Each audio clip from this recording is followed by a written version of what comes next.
Good afternoon and welcome to today's edition of NWCR's Removing the Liberal Blindfold for this Tuesday, the 27th day of October in the year of our Lord 2020.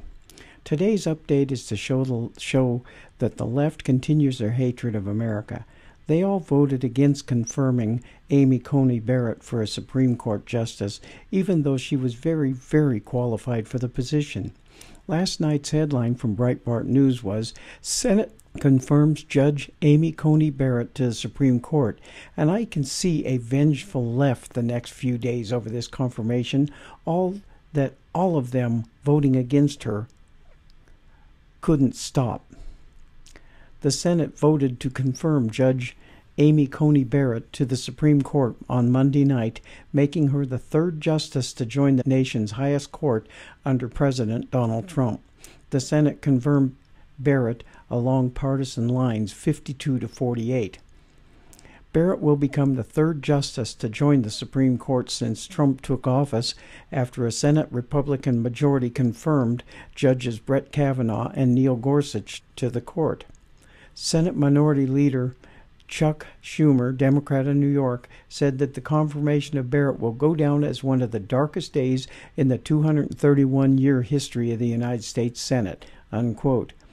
The Senate vote concludes a relatively undramatic confirmation process compared to Kavanaugh's tumultuous confirmation to the Supreme Court. Senate Majority Leader Mitch McConnell, Republican of Kentucky, announced in early October, or early during the confirmation process, that the Senate Republicans had the votes to confirm Barrett. The confirmation hearings also had a few contentious moments as the Senate Judiciary Committee swiftly advanced Barrett out of committee last week. Barrett spoke about her judicial philosophy and her qualifications for the Supreme Court without using any notes, which Senator John Cornyn of Republican of Texas found impressive.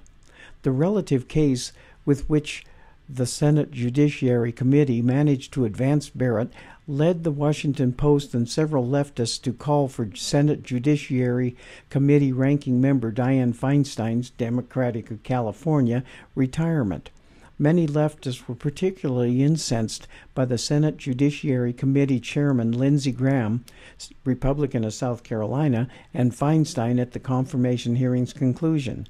The Post wrote, "If that wasn't enough to anger Democrats who have spent this week trying to paint Barrett's nomination process as a sham, Feinstein also thanked the committee's chair, Senator Lindsey O. Graham, and then walked across the room to wrap him in a hug. Never mind that neither senator was wearing a mask.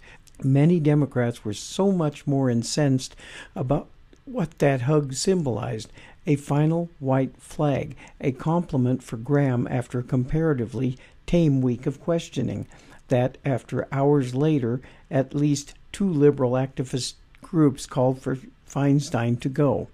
Brian Fallon, the executive director of Demand Justice, said, quote, "It's time for Senator Feinstein to step down from her leadership position as a Senate Judiciary Committee.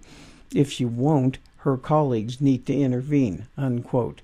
Schumer said he had, quote, "had a long and serious talk," unquote, with Feinstein regarding handling the confirmation hearings. The Democrats' inability to slow down Barrett's confirmation result from polling, which found that a majority of Americans want Barrett confirmed to the nation's highest court. It may explain why Schumer also led a largely symbolic effort to convince Republicans to vote against Barrett on Friday in a brief but rare closed-door session. Murphy claimed on Sunday that the battle to confirm Barrett is a, quote, "fight to the end, no hyperbole, it's life or death stakes," unquote.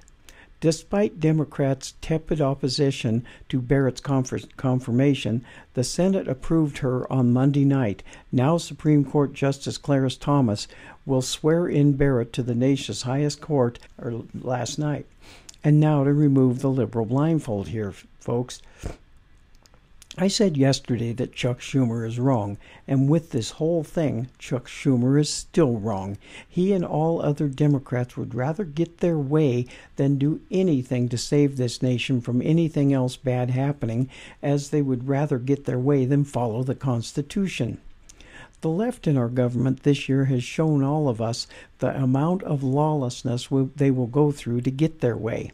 Judge Amy Coney Barrett was confirmed as the latest Supreme Court judge, and now the Democrats want to get revenge because now Trump has added 3 justices to the highest court in the land, and now for the first time in generations, the liberals do not have a superior ability in the high court.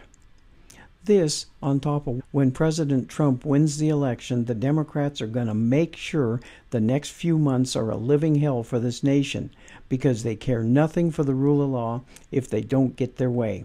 And right now, the left, Schumer, Pelosi, Waters, and others are not getting their way, and they all see generations of work to get things going their way is flowing down the toilet. And they don't like it one little bit. In a Biden commercial that I had just watched, he said that he was going to work to bring back the middle class. What is wrong with that statement is it is the left that is destroying the middle class in this nation, not Trump, not the Republicans, not even the independents. It is the Democrats, and the Democrats' policies to destroy what made America great.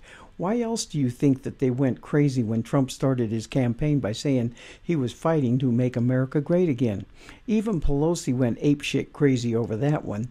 And when it came to all the violence in this nation this summer, it happened in all the liberal cities all over the nation, and the Democrats are trying to blame all of that on Trump. But it was not Trump that started the violence. It was the liberal idea that Trump was the blame, and since he didn't have anything to start the troubles with, they did it. Antifa and Black Lives Matter were convenient groups to get the trouble started, and they worked well for their purposes. The left even did things like paint Black Lives Matter down the streets of liberal cities, making a lot of us think that we were guilty of all the things Black Lives Matter was saying we should be. The Democrats are to blame for all of this, so don't believe them when they say Trump is. But hold on, folks, the next person to get their wrath is going to be new Justice Amy Coney Barrett, because she is now the 3rd Supreme Court Justice, and because she took the place of Ruth Bader Ginsburg. Their world is coming apart, and we are going to be paying for that. So watch out, my friends and patriots. A war has been pushed on us, and we had better be ready to fight, because the fight has been brought to our beloved country, and she needs to be saved from these leftist socialists. They are losing battles that they never thought they would, and all hell is about to be let loose. Thank you for watching, my patriotic friends, and I will see you all again tomorrow with our next daily update.